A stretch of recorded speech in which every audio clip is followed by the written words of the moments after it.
A 10-year-old boy risked everything to save a girl trapped in a burning car. But when her wealthy family found out who he was, they didn't express gratitude. Instead, they wanted him gone. The air was thick with the acrid scent of burning rubber as Kamari Wade made his way home from Alcon Street. His backpack hung carelessly over one shoulder, the weight of his schoolbooks pulling him slightly to one side. The sun had already dipped below the horizon, leaving behind a beautiful mix of orange and purple streaks across the sky. Kamari had walked this same path countless times before, past the old gas station with its flickering sign, past the diner where the waitresses always called him Baby when he came in with his grandmother, and down the stretch of road where the streetlights were too far apart, leaving dark patches in between. But that evening, something was different. As Kamari walked, he heard a deep metallic groan, a sound that felt entirely out of place in the quiet of the evening. It was followed by a loud, jarring crunch, like something heavy crashing to the ground. Kamari stopped in his tracks, his heart beating faster. The road ahead curved steeply, with nothing but trees and silence beyond it. Kamari hesitated for a moment, unsure of what to do. Should he run for help? Should he approach? His grandmother had always warned him not to get involved in things that weren't his concern, but then, through the eerie silence, he heard it, a faint sound, a voice barely more than a whisper.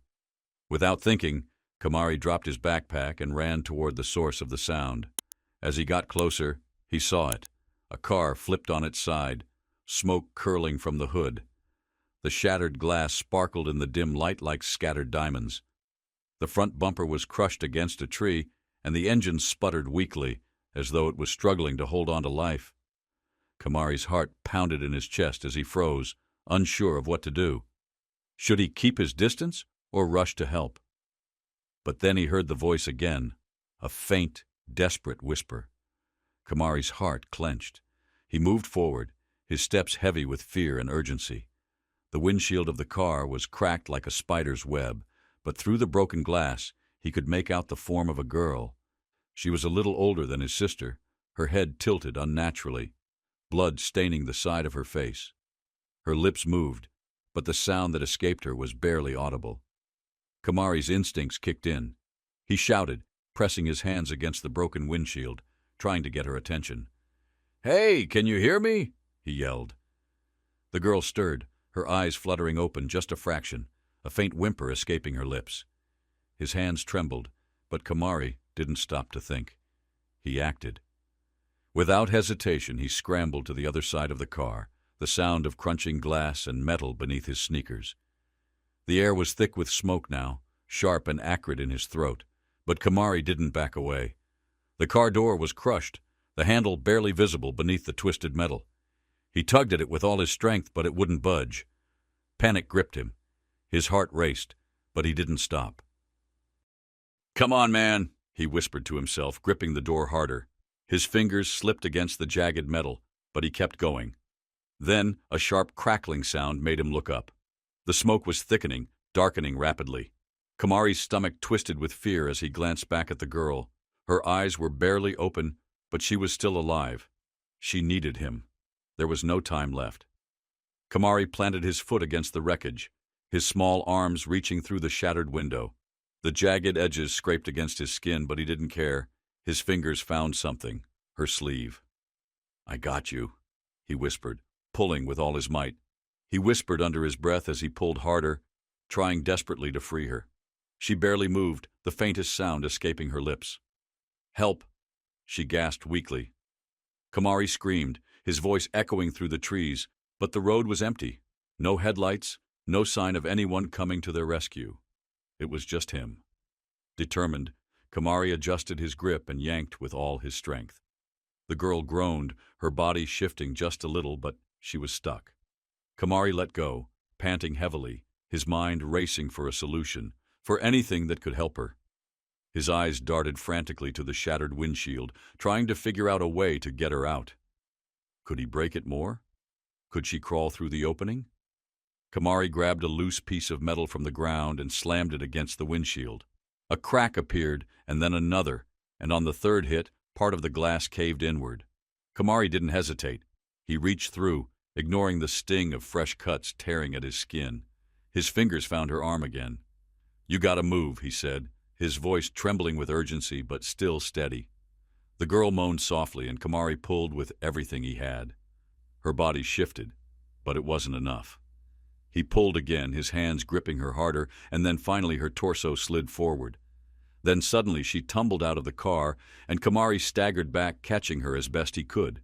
She was heavier than he expected. Her limbs hung limp, her breaths shallow, barely a sign of life left in her. But before he could process what was happening, a loud hissing sound filled the air. Kamari's eyes snapped upward. The smoke was thick and black now, swirling around, and flames were beginning to creep along the dashboard. The car was seconds away from exploding. Kamari's arms burned from the effort of holding her up, but his legs moved without thinking. One step, then another. And soon he was running, dragging her with him. His feet pounded the ground, carrying him as fast as he could go. But then, boom! A blast of heat slammed into his back, throwing him forward. The ground rushed up to meet him, and for a moment everything spun. Then, silence. Kamari lifted his head, his heart pounding. The car was engulfed in flames, the fire consuming it completely. If he had waited any longer... A sharp cough broke through his thoughts. He looked down. She was alive. Barely, but alive.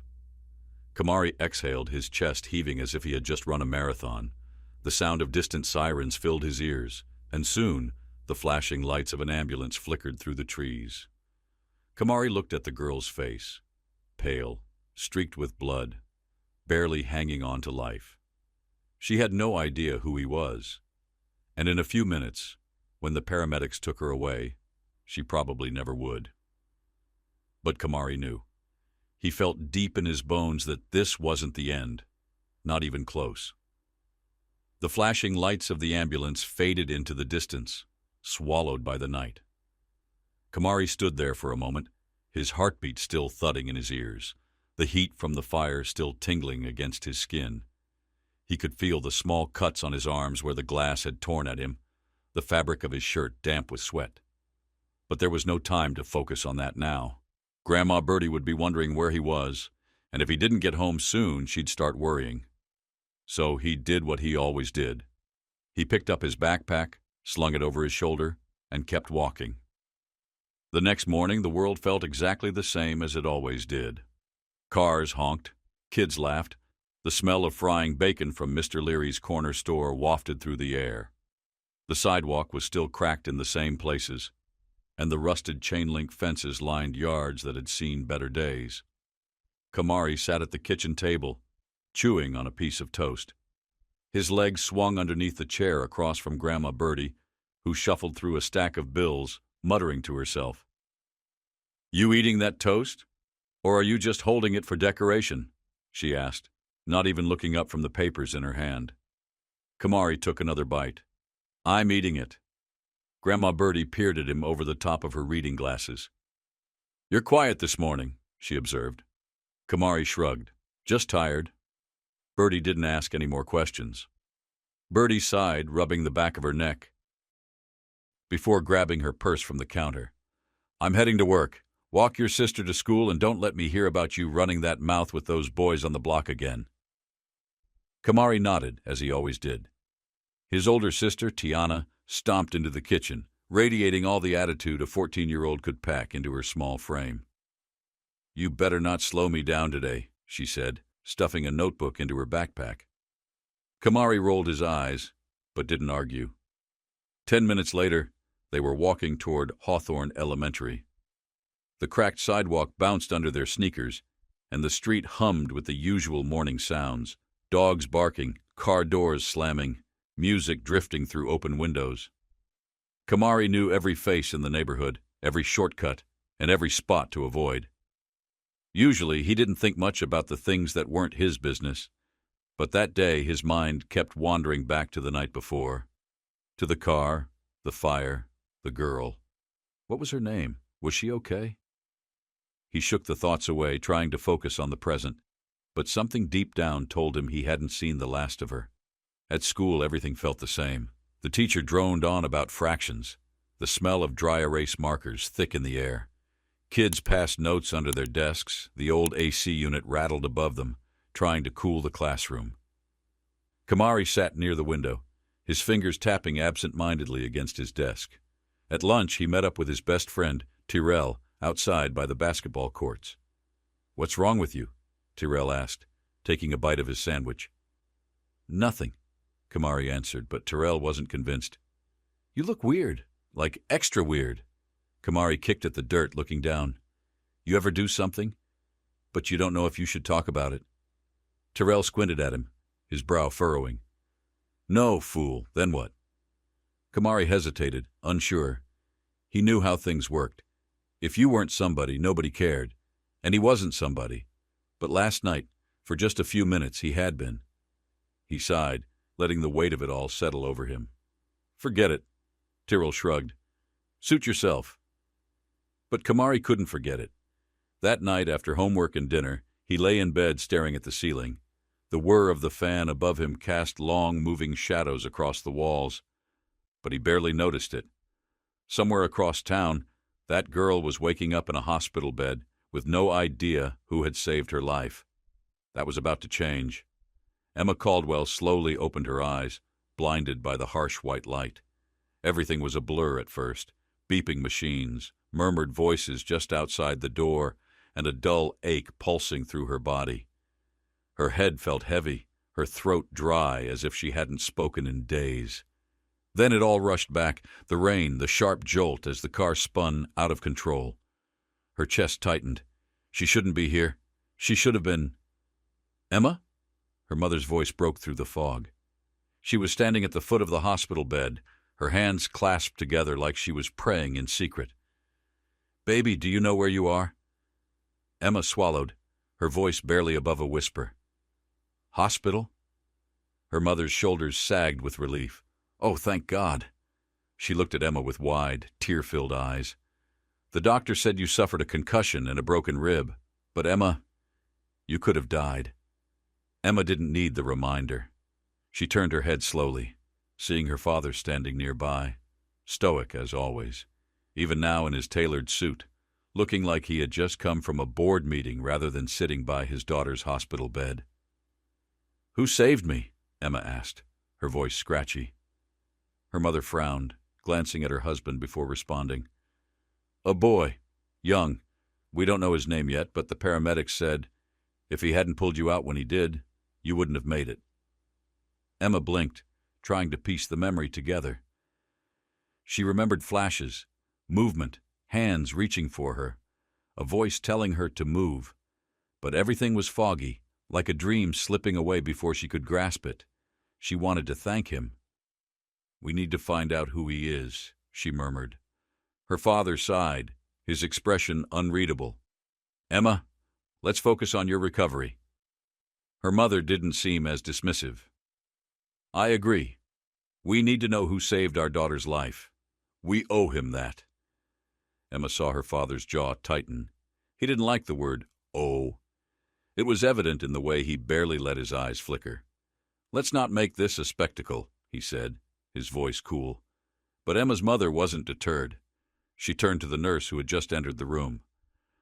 "The paramedics said the boy left before they could get his name, but someone must know who he is," she said, her voice laced with urgency. The nurse hesitated, looking uncomfortable. Emma noticed it immediately. "You know something," she pressed. The nurse sighed, her shoulders drooping. "The paramedics said the boy looked young. Maybe they think he might be from the South Side." The room went still. Emma's mother pressed her hand to her chest, her father's face shifting ever so slightly. Emma saw it. "South Side?" her mother repeated, the words heavy with meaning. Kamari sat at the counter of Bertie's corner store, unwrapping a pack of Now and Laters. The bell above the door jingled, but he didn't look up at first. The store was always busy in the afternoons, filled with people grabbing snacks or sodas on their way home. But then he heard it. A voice, sharp and determined. "I'm looking for a boy about 10 years old. He would have been here last night." Kamari's chewing slowed. He turned. And there she was, a woman standing tall, dressed too nicely for a place like this, like she didn't belong. Kamari had seen that look before, on teachers who thought they were saving kids like him. She hadn't noticed him yet, her eyes scanning the store like she expected him to just appear. Bertie, standing behind the counter, didn't look impressed. "We got plenty of boys that age," she said flatly, ringing up a customer. "You got a name?" The woman hesitated. "I don't," she admitted. "But my daughter, Emma Caldwell, she was in a car accident last night. A boy saved her. We need to find him." Silence. Kamari felt Bertie's eyes on him, but he kept his head down, unwrapping another piece of candy. The woman let out a deep breath, her voice breaking slightly. "Please, I just want to thank him." Bertie didn't answer right away, but Kamari knew what she was thinking. Finally, Bertie sighed. "What do you want with him?" she asked, her tone tired but curious. The woman hesitated, and Kamari didn't miss it. He saw the shift in her posture, the carefulness in her next words. "I told you," she said, her voice soft but firm. "He saved my daughter." Bertie stared at Mrs. Caldwell for a long moment, her gaze unblinking. After what felt like an eternity, she nodded toward the counter. "The boy you're looking for is right there." Kamari felt the air around him change as Mrs. Caldwell turned to look at him, and just like that, for the first time, the woman whose daughter he had saved was looking directly at him. Kamari met her eyes but didn't say a word. Mrs. Caldwell studied him carefully, her eyes flickering over him with a mixture of emotions: relief, shock, and something else he couldn't quite understand. "You're the boy who saved my daughter," she said, her words firm like a statement rather than a question. Kamari didn't respond. Instead, he simply popped another piece of candy into his mouth, trying to hide the nervous flutter in his chest. Bertie, folding her arms across her chest, eyed Mrs. Caldwell with suspicion. "What exactly do you want with him?" she asked, her voice steady but skeptical. Mrs. Caldwell hesitated for a moment, then smoothed her hand down the expensive coat she was wearing, the fabric sleek under her touch. "I just want to talk to him. I want to thank him," she said, but Bertie's narrowed gaze didn't waver. "You already said that," Bertie replied, the silence between them growing heavy. Kamari could feel the tension in the room. Mrs. Caldwell wasn't used to being questioned, and it showed. Finally, after a long pause, she turned back to Kamari. "Would you mind coming with me?" she asked, her voice softer now. "Emma would like to see you." Kamari blinked. Emma, that was her name, the girl he had wondered about. But now that it came down to it, he wasn't sure if he really wanted to meet her. It wasn't like he had saved her expecting a reward or anything. But Bertie was watching him now, waiting for him to decide. He hesitated for a moment, but then shrugged. "Yeah, I guess." Mrs. Caldwell sighed in relief, her shoulders loosening. "I'll drive you." But Bertie's hand shot up before Kamari could move. "Hold on," she said sharply. "I don't know you. I don't know what you're about." Kamari saw Bertie's eyes flick toward him, her protective instinct taking over. "Kamari's my grandson," she said firmly, "and I'm not letting him go anywhere with just anyone." Mrs. Caldwell's expression stiffened slightly, but her voice remained calm. "I assure you I mean him no harm. My daughter's in the hospital. I just want to show him the gratitude he deserves." Bertie didn't look entirely convinced, but she didn't argue. Instead, she turned to Kamari. "You sure about this?" she asked, her voice low. Kamari wasn't sure at all, but he nodded anyway. Mrs. Caldwell led him outside to a sleek black SUV parked at the curb.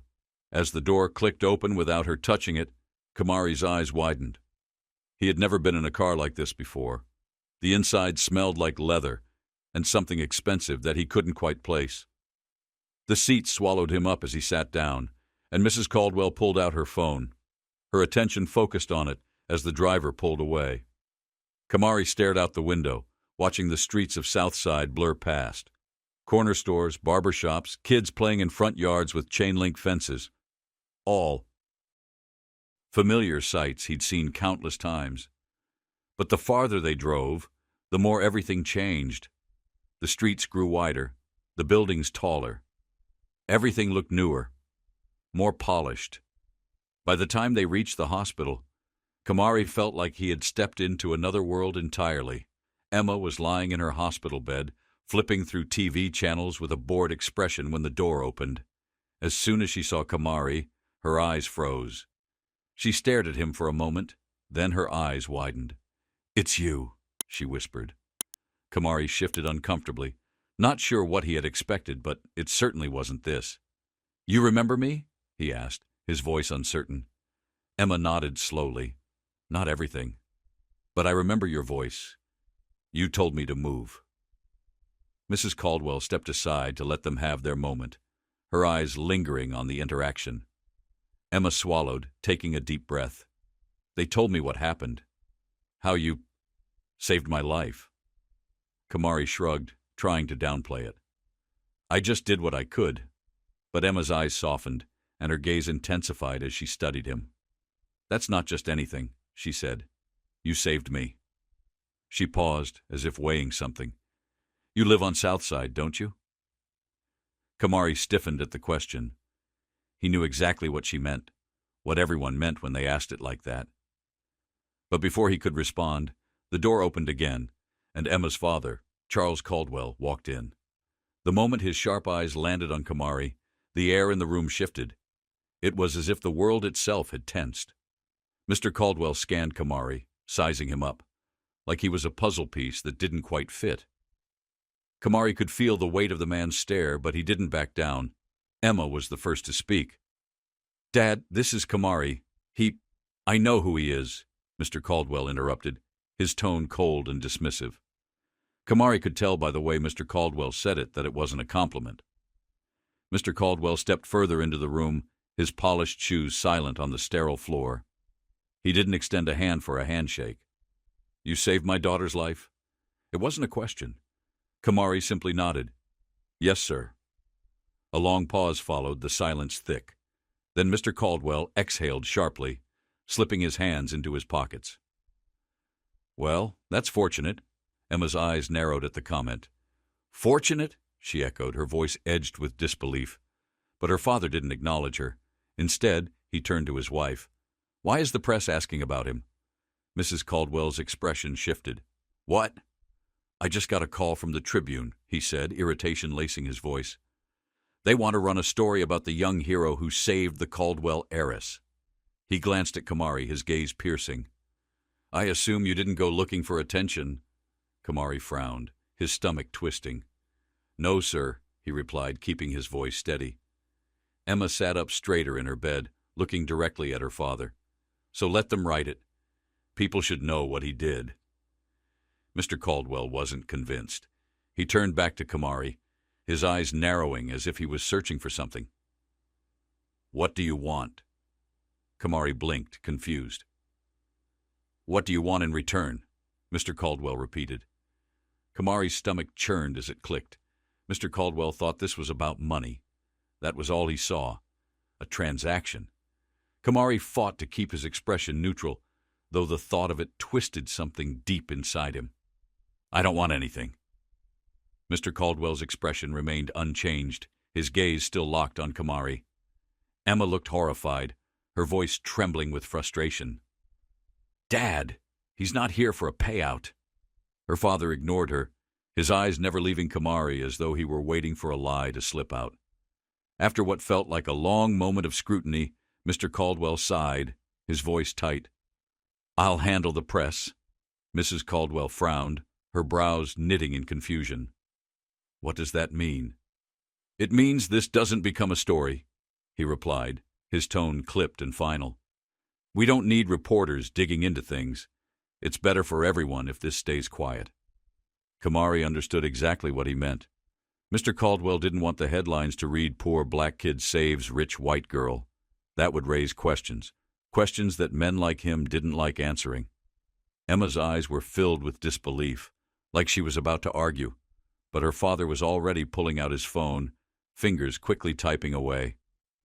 "Mrs. Caldwell," he said without looking up, already walking toward the door. "A word, please." She hesitated but followed him out, the door shutting softly behind them.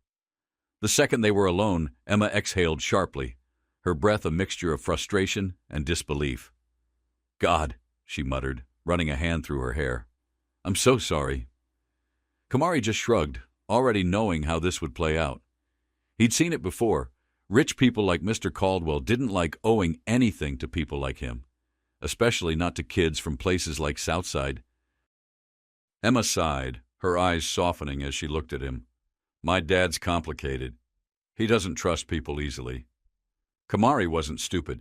He knew what her father's real issue was. It wasn't about trust. It was about people like him. He was never going to be good enough in Mr. Caldwell's eyes. But before Kamari could speak his mind, his phone rang. It was Bertie. He pulled out his old Nokia, pressing it to his ear. "Kamari," Bertie's voice was tight. "Come home now. Something's wrong." His stomach tightened in an instant. "I gotta go," he muttered, backing toward the door. Emma looked disappointed. "Wait, will I see you again?" Kamari hesitated, unsure of what to say. After a moment he nodded once, a small gesture of reassurance. Emma smiled, but he could see the hesitation in her eyes. Then he was gone. As soon as Kamari stepped onto his street, he saw what the problem was. Reporters. They were everywhere. Cameras flashing, microphones in people's hands, and strangers standing outside Bertie's shop like it was a crime scene.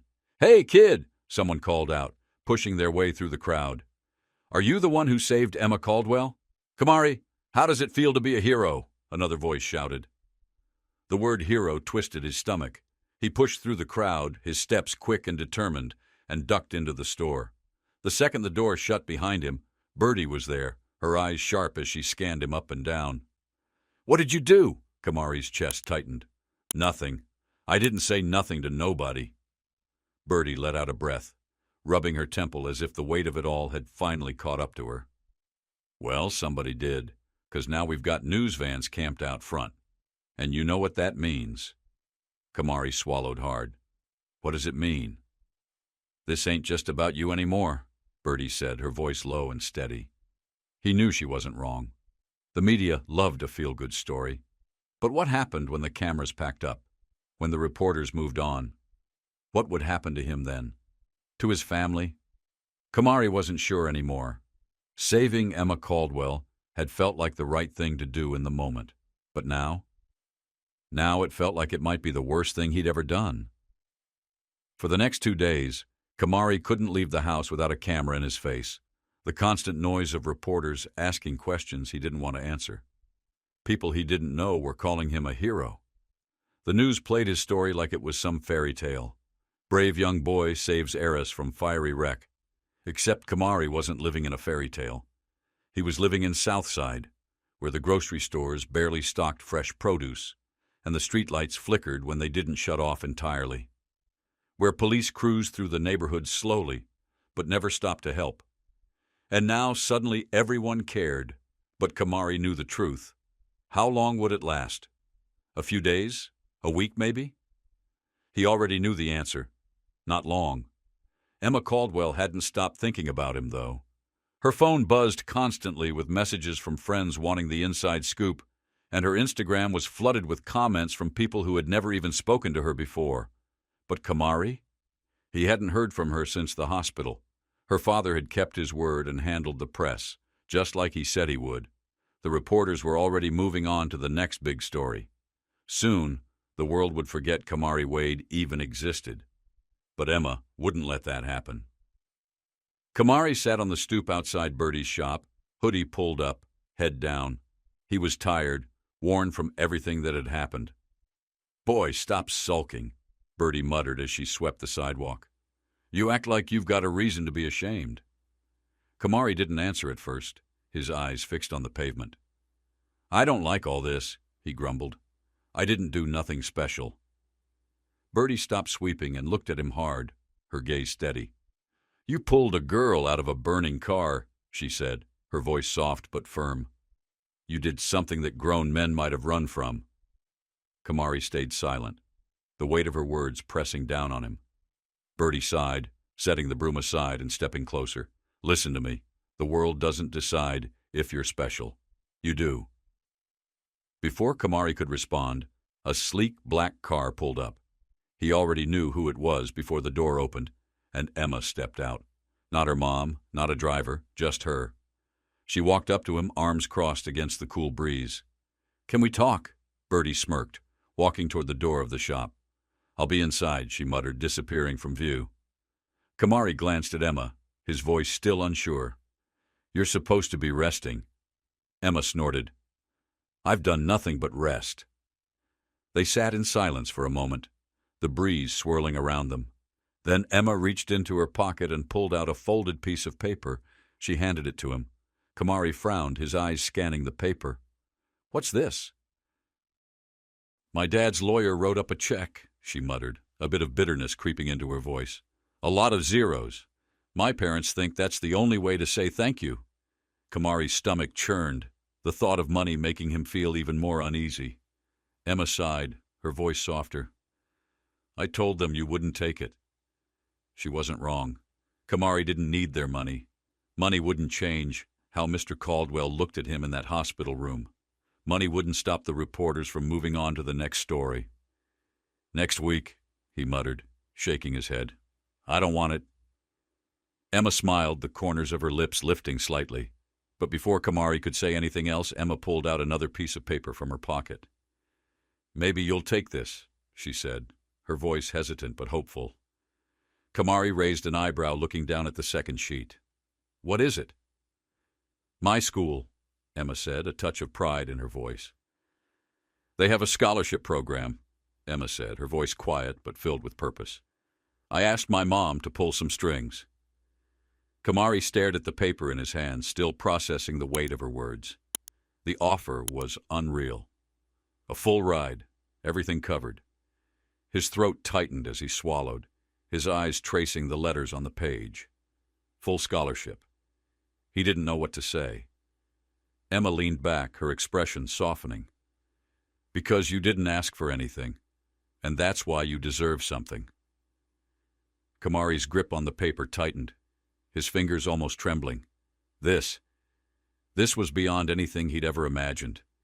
He had never thought something like this could happen to him. Not in his wildest dreams. A rush of emotions hit him all at once. Gratitude, disbelief, confusion. This wasn't just a scholarship. This was something tangible, something that could change his life. Sure, maybe this wouldn't fix everything. Maybe tomorrow, the news would move on to another story. Maybe the neighborhood he called home would stay the same, filled with the same challenges. But this was real. Kamari took a deep breath, a feeling of warmth spreading through his chest. And then, for the first time in days, he smiled. Some heroes don't wear capes. Some don't seek the spotlight. Some don't even know they're heroes at all. But there are always the right people who see them. And sometimes, that's all that matters. If you believe in doing what's right, even when no one's watching, then stories like these deserve to be shared. And with that, he stood tall, his heart a little lighter than before.